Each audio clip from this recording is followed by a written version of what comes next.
Bonjour à tous et merci d'être venus nombreux nous écouter.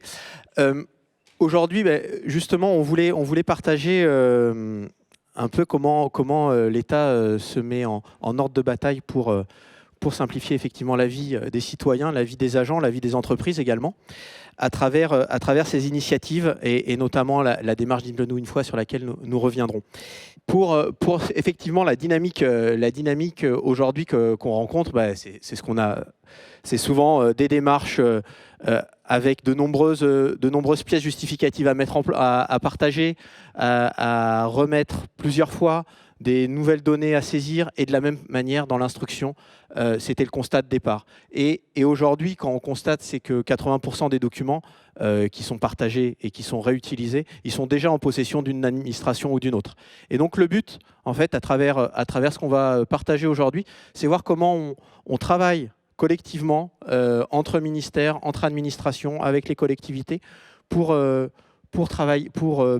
améliorer ça, faire que ça soit plus fluide et que pour l'ensemble des parties prenantes, on avance sur ce sujet et on réponde à ces défis.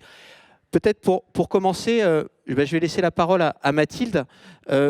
Déjà peut-être pour nous expliquer à la fois le rôle de la DINUM, qu'est-ce qu'elle fait aujourd'hui, et son implication dans la politique justement des API et du Dites-le-nous une fois. Merci, bonjour à toutes et tous. Et déjà, merci pour cette invitation. Je suis d'ailleurs ravie de féminiser un petit peu cette audience. Donc, merci beaucoup. Donc, très rapidement, la DINUM, donc Direction interministérielle du numérique de l'État, elle a une mission, c'est d'accompagner les administrations dans leur transition numérique. Donc, transition numérique, c'est quand même assez large. Et dans le numérique, il y a également la question de la donnée. Et donc, à Etalab, donc, qui est à l'intérieur de la DINUM, on mène la politique de la donnée et donc la politique de circulation des données.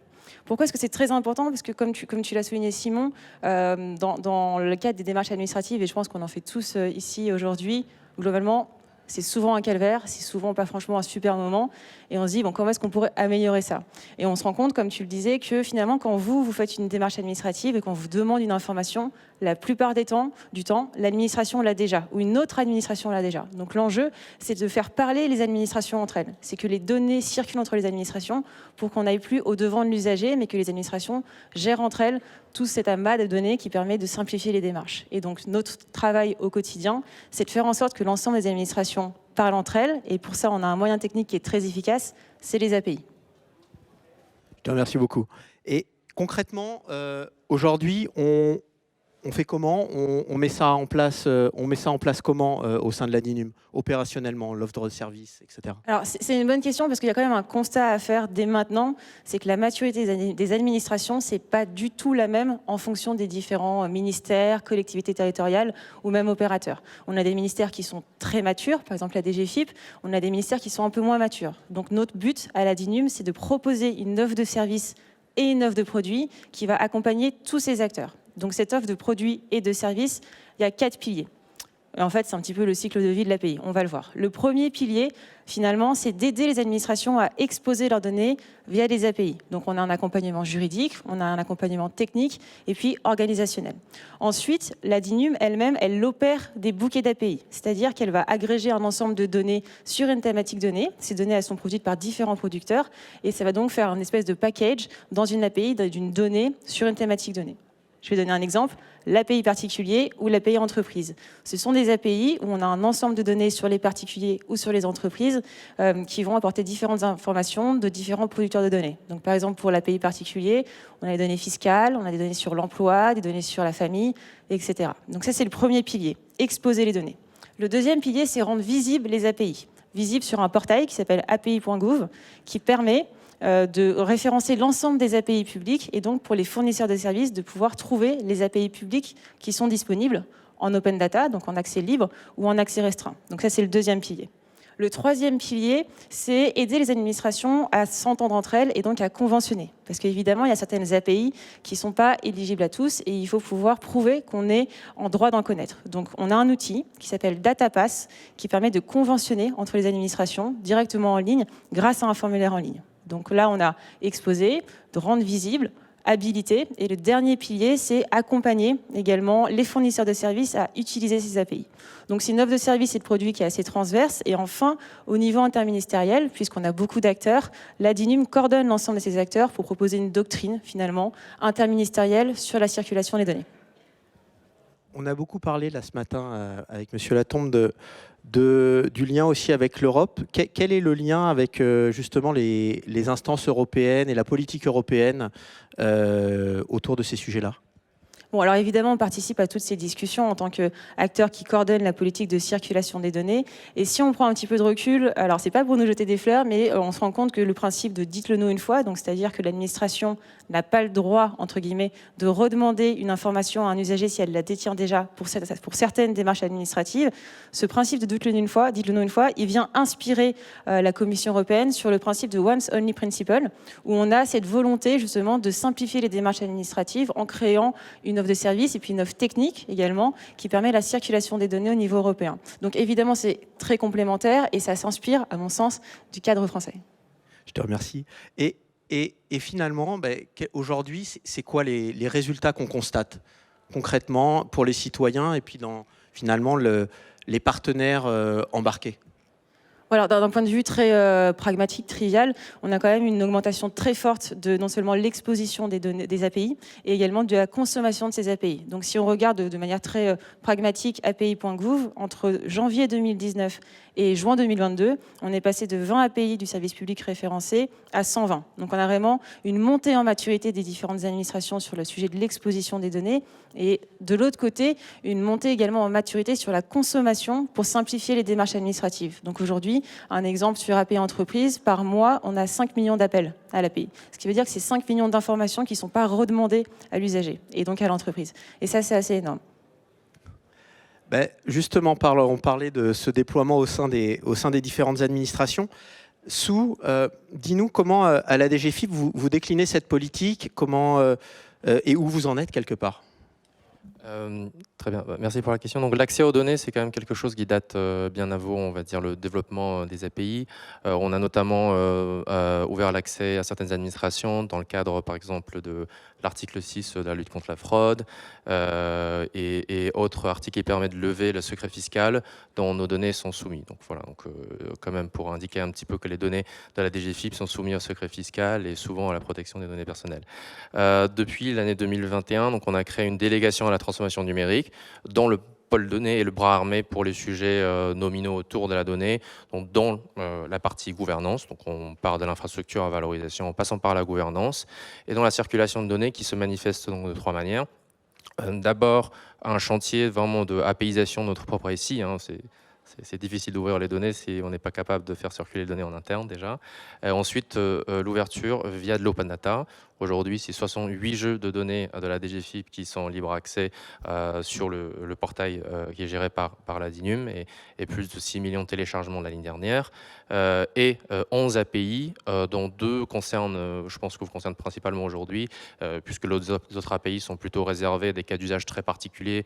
Je pense notamment à l'API Hermès qui traite les véhicules qui sont laissés dans les fourrières, donc plutôt adressé au ministère de l'Intérieur, mais plutôt à l'API impôt particulier qui permet d'accéder aux données des fiches d'impôt et l'API R2P qui permet de demander l'accès au SPI, donc l'identifiant fiscal.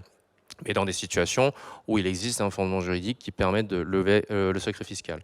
Depuis début 2021, c'est plus de 1100 demandes qui ont été traitées, 328 partenaires, dont environ 60% des banques pour le cas d'usage de la vérification d'éligibilité à l'épargne populaire, 14% de collectivités, environ 7% de ministères et d'organismes sociaux et puis d'autres acteurs divers. Voilà, donc c'est un petit peu les résultats que nous avons aujourd'hui. Et pour mentionner peut-être un petit peu les chiffres, c'est 15 millions de appels rien que sur l'année 2021. Et la tendance est clairement vers la hausse. C'est un peu dommage que Stéphane n'était pas là. J'allais lui dire que un de nos nouveaux partenaires, c'est le ministère de l'Éducation, justement. Tu veux parler un peu du cas d'usage sur la crèche, justement ? Ah oui, peut-être juste pour préciser, en fait, je parlais 14% des collectivités.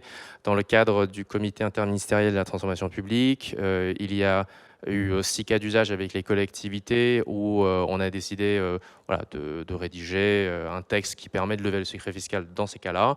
Et pour ces cas d'usage, on a mis en place des fiches d'information de ce type-là, adressées aux collectivités, qui leur permettent d'en remplir les demandes d'accès aux API plus facilement. On leur dit, voilà, c'est cette base juridique que vous devez inscrire, c'est pour ce cas d'usage, c'est ces données auxquelles vous allez demander, parce qu'il y a un principe de minimalisation des données, on ne demandait pas plus s'il n'y en a pas besoin.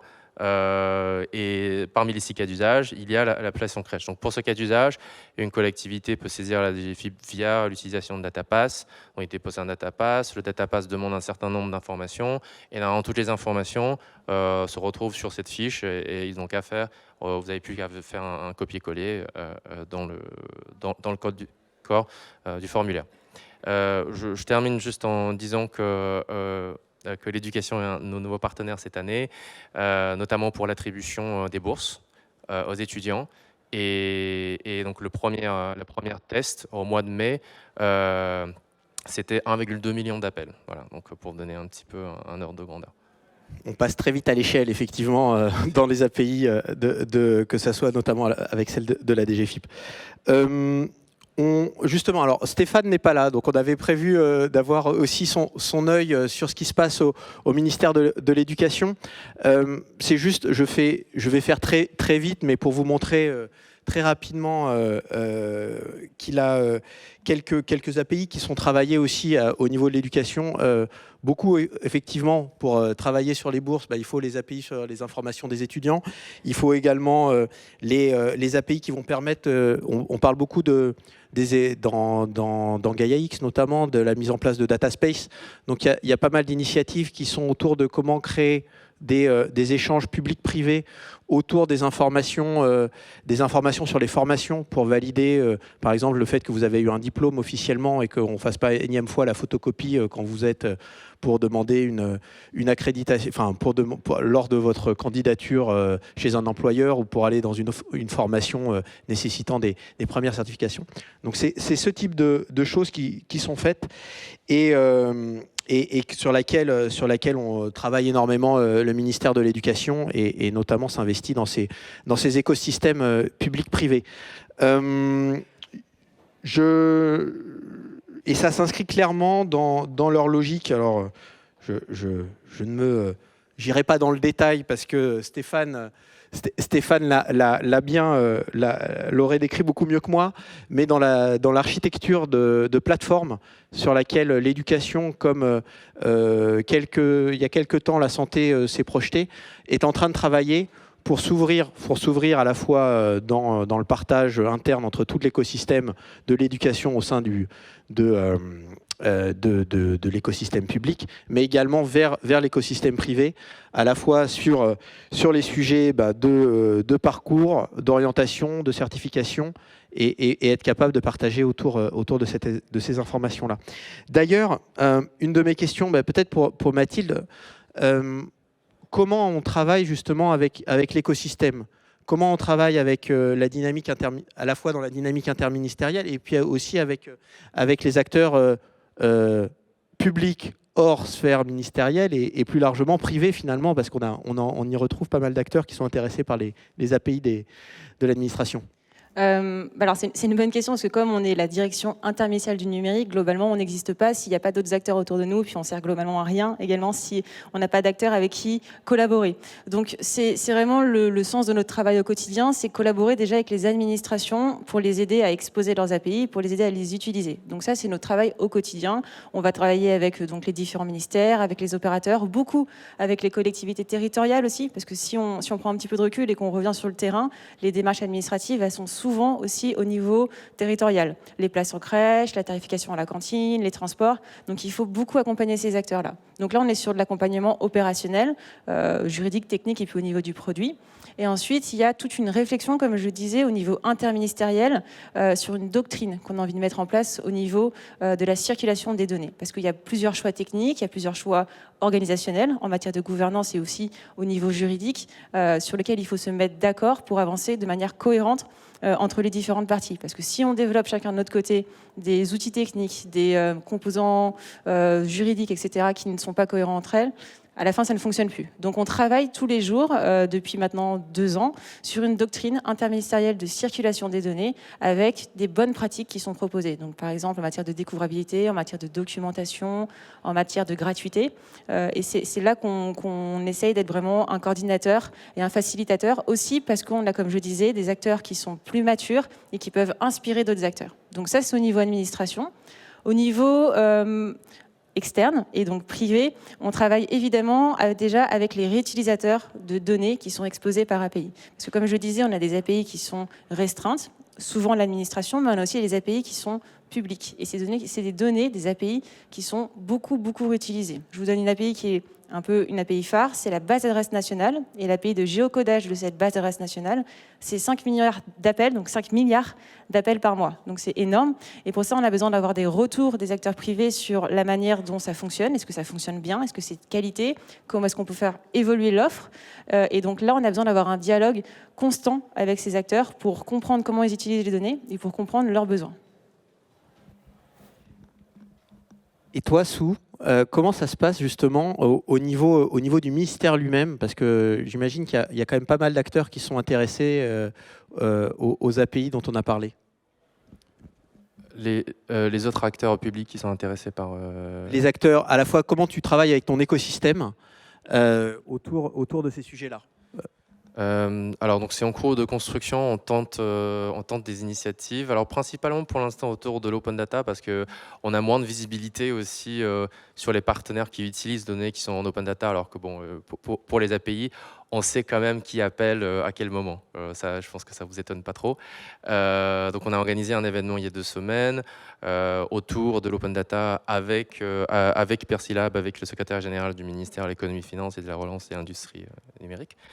Et on a fait participer notamment des étudiants à un hackathon autour de l'utilisation de nos données en open data, en orientant un petit peu les sujets vers les données de comptabilité, du budget des collectivités locales. Il y a eu vraiment de très belles choses qui ont été faites, mais aussi sur les structures de la DGFiP, pour notamment il y a des étudiants qui ont proposé des analyses justement autour de l'accès à ces structures, voilà, à quelle distance on est toujours proche ou non d'une structure de la DGFiP.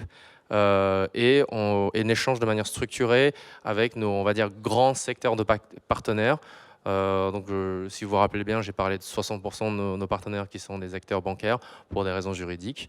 Donc, on a des échanges réguliers, évidemment, pour comprendre l'utilisation de nos API. On a des échanges de manière structurée avec les sociaux à travers la DSS.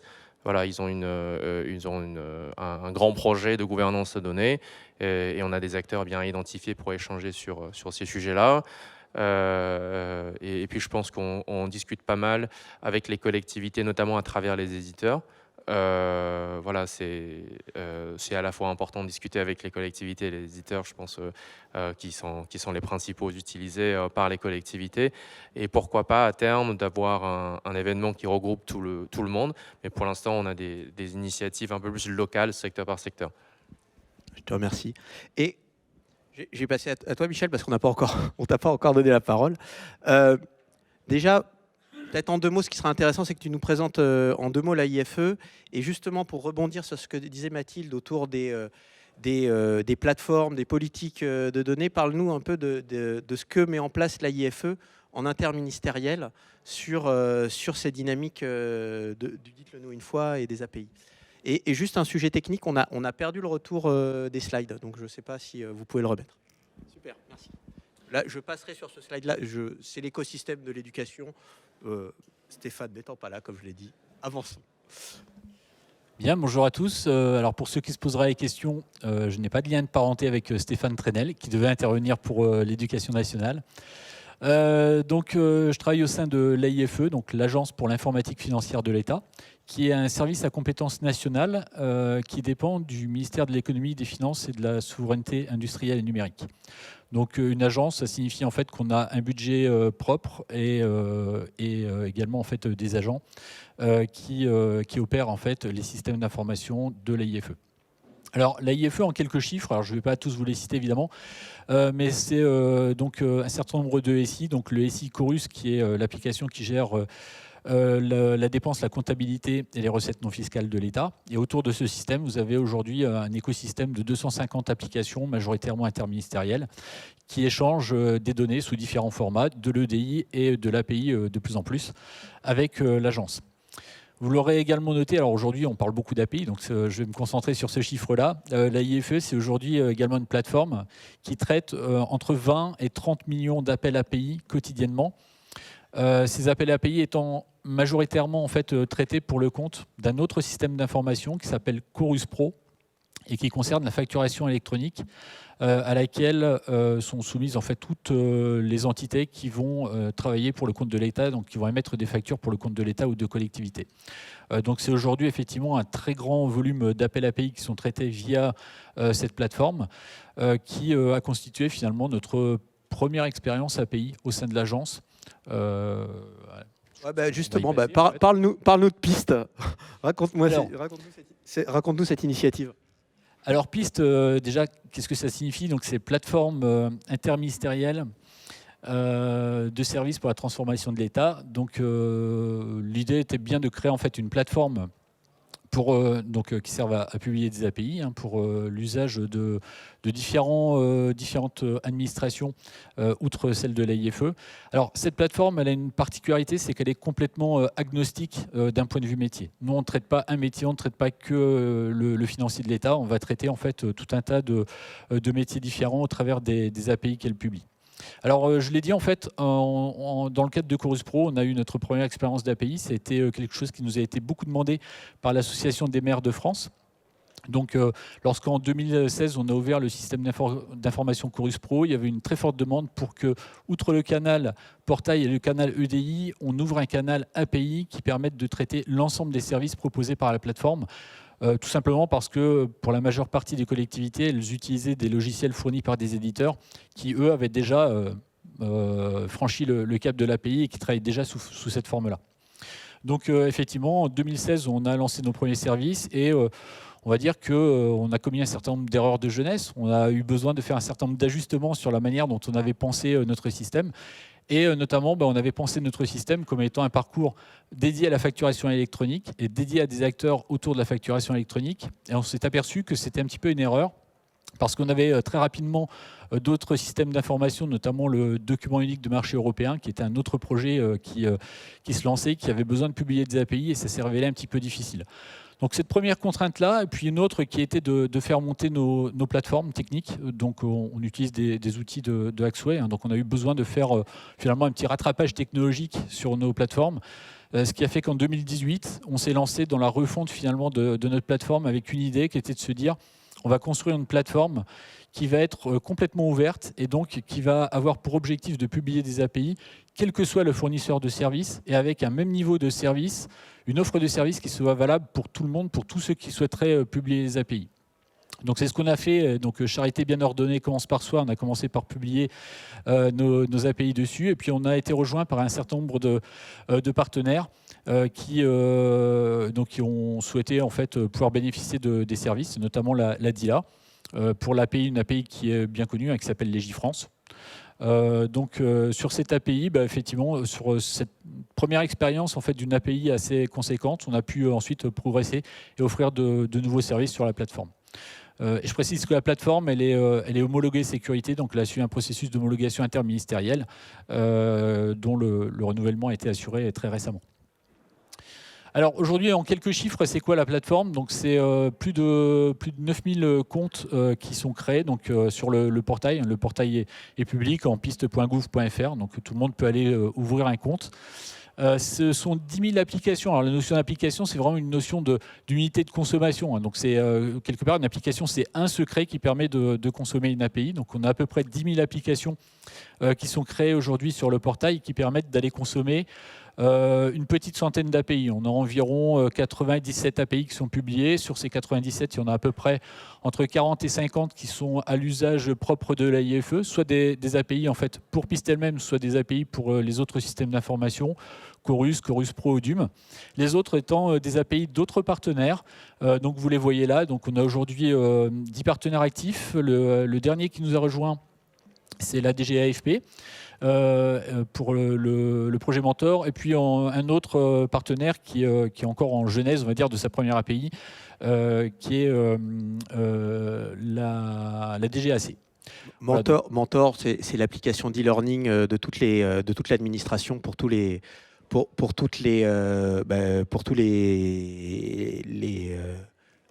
agents de l'État.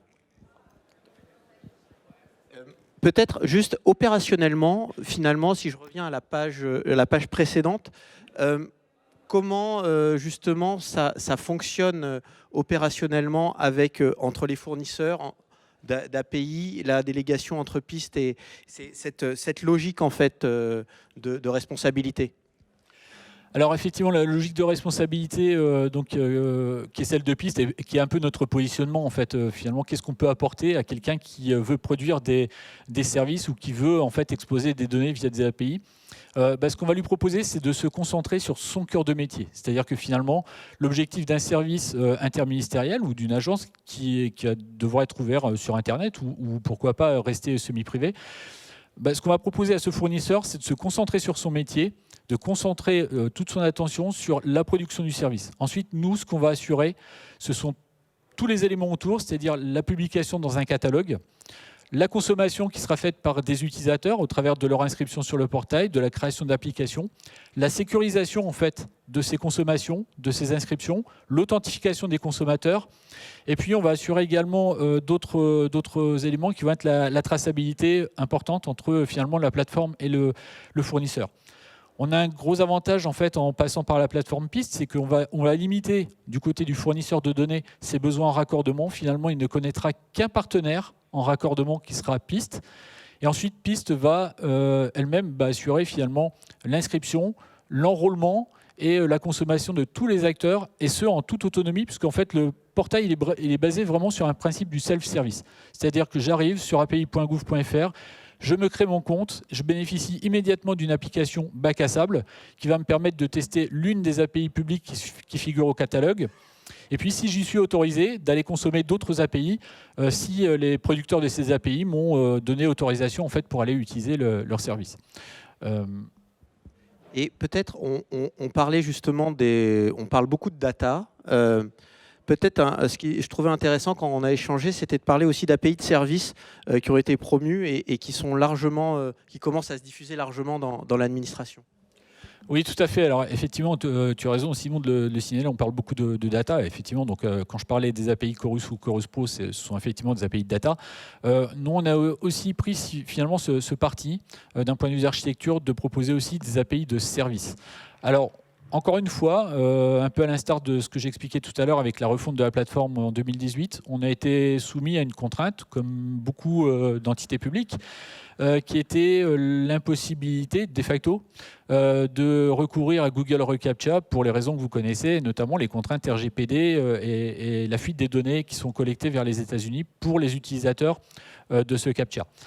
Donc on a dû trouver une solution pour la protection de notre propre portail, et notamment des formulaires de sollicitation. Donc on a utilisé une solution et on a conçu cette solution finalement comme une solution API et service. De sorte que effectivement, le premier utilisateur, le premier consommateur de cette API de service, c'était le portail de Piste. Et très rapidement, on l'a ouvert. On l'a ouvert à l'écosystème de l'AIFE, notamment notre portail de service qui est déployé, qui est en cours de déploiement sur des fonctionnalités suivantes. Et puis on l'a proposé à leur demande à un certain nombre d'entités publiques, là encore l'ADILA pour les portails Mon Service Public, ou inscription électorale. Donc peut-être que si certains d'entre vous se sont inscrits sur les listes électorales en n'ayant pas recours à leur compte France Connect, eh ben, ils ont dû renseigner une petite suite de caractères. Ben voilà, cette suite de caractères était issue d'un service qu'on propose à l'interministériel. Aujourd'hui, on a de plus en plus d'entités, les universités de Bordeaux par exemple, qui nous ont fait la demande de pouvoir utiliser cette API qui est conforme au RGPD puisqu'elle ne collecte en fait en termes de données, aucune donnée à titre personnel ou aucune donnée statistique. Et donc ça en fait finalement un service qui est une bonne alternative à Google Recaptcha. Et derrière tout ce qu'on vient d'évoquer, finalement, pour toi, les défis là, par rapport à la suite et aux prochaines étapes sur la plateforme, c'est quoi? Alors, on a une roadmap qui est très riche pour cette année. Alors, on a un premier point auquel on tient beaucoup, encore une fois, dans l'idée d'offrir toujours un service vraiment self-service pour l'utilisateur. Donc on est en train de retravailler sur le parcours de l'utilisateur au sein du portail. Aujourd'hui, l'utilisateur, effectivement, naturellement, il va aller utiliser des API qui sont publiques sur ce portail, mais il peut aussi utiliser des API qui vont nécessiter une contractualisation avec le DataPass dont parlait Mathilde tout à l'heure, donc on met également en œuvre sur piste. Ou alors une contractualisation directe avec le fournisseur de données qui, pour une raison ou pour une autre, ne va pas utiliser DataPass, notamment si ces données ne sont pas sensibles. Et donc, la refonte du parcours s'est imposée parce que effectivement, toutes ces API peuvent avoir des contraintes d'enrôlement un peu différentes. Et donc, on souhaite proposer une expérience utilisateur qui soit plus facile, avec un catalogue qui soit plus accessible et qui permette plus directement de faire les demandes auprès des fournisseurs d'API. Ça, c'est le premier point. On a un deuxième point qui est de travailler cette fois au bénéfice de nos producteurs de services, des fournisseurs d'API. Donc, je les ai cités, un certain nombre de ministères, notamment le ministère de la Transition écologique, qui est très actif sur la plateforme, qui publie beaucoup d'API et beaucoup de services, et qui est en plus sur des cycles de publication et de republication qui sont très courts. De fait, en fait, pour ce partenaire, notamment, mais pour d'autres également, il pourrait être intéressant d'avoir quelque chose d'un peu plus self-service à leur usage, c'est-à-dire que la publication d'API leur soit facilitée de disposer de finalement ce qu'un utilisateur va disposer au sein d'une plateforme d'API management, c'est-à-dire un environnement de bac à sable, un environnement de sandbox sur lequel il va pouvoir se tester. Ben là, l'idée, c'est de la même chose pour un producteur de service. Il va pouvoir déposer ses contrats de service, ses conditions générales d'utilisation qui sont un constitutif finalement de son contrat de service avec ses consommateurs. Il va pouvoir déposer tout ça dans un espace qui lui sera réservé, pouvoir tester finalement le rendu de cette publication, et si elle ne lui convient pas ou si finalement il attend un nouveau cycle en fait dans le cadre de ses republications, il pourra le faire au travers de ces éléments-là. Deux points pour en terminer très rapidement. Donc, une autre orientation, ça va être la mise en place d'API événementielles ou les Event-Driven API.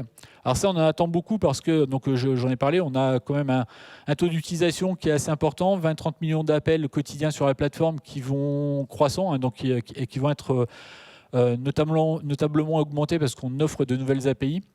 Donc l'idée, c'est aussi pour nous d'éviter un petit peu le madness pooling, c'est-à-dire les gens qui vont venir nous interroger 10 000 ou 50 000 ou 100 000 fois par jour pour aller récupérer, par exemple, des statuts de changement de leur dossier de facturation dans Chorus Pro. Donc là, l'idée, c'est plutôt plutôt que de les laisser venir interroger la plateforme, c'est leur pousser l'information, leur pousser des notifications qui permettent finalement de diminuer la charge qu'on va avoir sur la plateforme et donc répondre aux enjeux qui vont être importants et qui vont être également ceux de la facturation B2B à l'avenir. Et puis le dernier point, c'est qu'on va également finalement prendre une orientation qui est assez forte pour nous, assez structurante, qui est le passage de pistes dans... on va passer d'environnements qui sont on-premise, qui sont sur nos infrastructures, à de l'environnement Secnum Cloud. Donc on est sur un POC, un Proof of Concept, un prototype actuellement, avec l'idée de mener cette opération assez rapidement pour bénéficier des services qui sont offerts en fait par le Secnum Cloud. Le Secnum Cloud étant la norme de l'ANSSI sur quelque part les clouds de confiance dans la stratégie de la France sur la migration vers le cloud et la politique cloud first. Je te remercie beaucoup. La question maintenant peut-être pour conclure, on a vu la politique interministérielle, la dynamique interministérielle, comment le décliner dans un ministère, voire deux, et les plateformes et les outils interministériels qui sont mis en place. Finalement, pour vous, je ne sais pas veut parler en premier, peut-être Mathilde.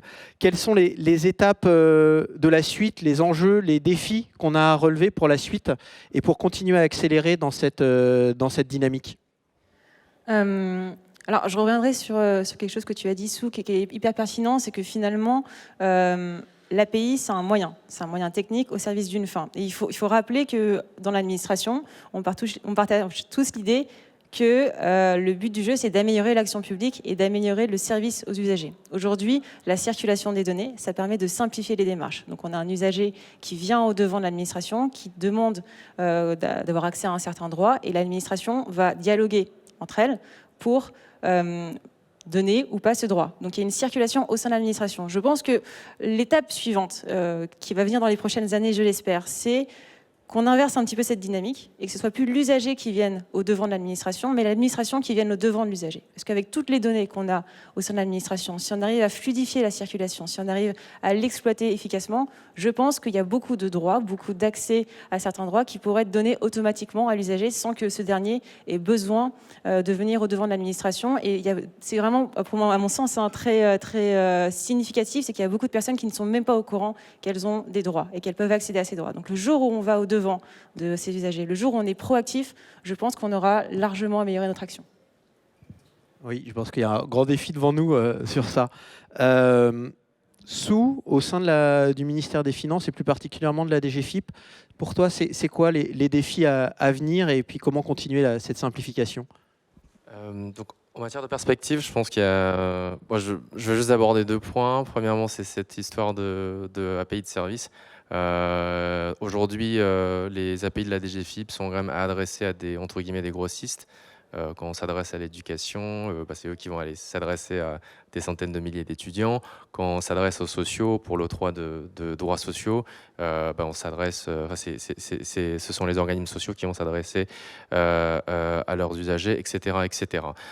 Mais il n'est pas exclu que pour des services finances publics, on construit des API de services à l'avenir. Donc je disais un petit peu, voilà, il est possible que ça vienne. Et deuxièmement, je pense qu'il y a quand même une démarche de communication à faire, notamment auprès des collectivités.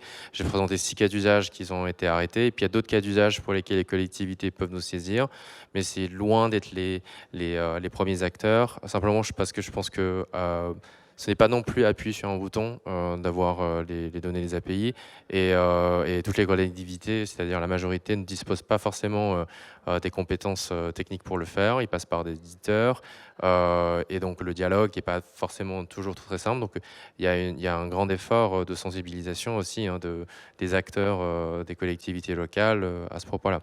Et enfin, je vois un petit message, c'est pour dire que pour faire tout ça, il faut des talents, et nous à DGFiP on recrute, donc n'hésitez pas à me contacter si vous êtes intéressé.